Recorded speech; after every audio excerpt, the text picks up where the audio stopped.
24 na dating miyembro ng insurgent groups na sa Rehiyon 1 voluntaryong sumuko noong Enero. Para sa detalye ng balitang yan, kasama natin Idol Neil Muyano.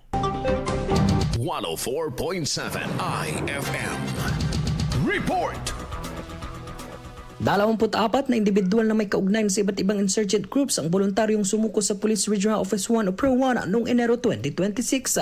Ayon sa ulat ng PRO-1, tatlo sa mga sumuko ang kinilalang miyembro ng Communist NPA Terrorist o CNT, 6 ang CNT supporters, 14 ang dating kasapi ng Communist Front Organization o CFO, at isa naman ang miyembro ng Underground Mass Organization o UGMO. Ayon sa PRO-1, naging posible ang mga pagsuko dahil sa patuloy na intelligence operations at sa pinaigting na pagpapatupad ng whole of nation approach ng pamahalaan laban sa insurhensya. Kaugnay nito, patuloy na hinikayat ng kapulisan ang iba pang miyembro at taga-suporta ng mga armadong grupo na sumuko sa ilalim ng mga umiiral na batas at programa ng pamahalaan. Nakikipag-ugnayan ang iba't ibang ahensya ng gobyerno upang mabigyan ng pagkakataon ng mga dating rebelde na magbagong buhay at makabalik sa normal na pamumuhay.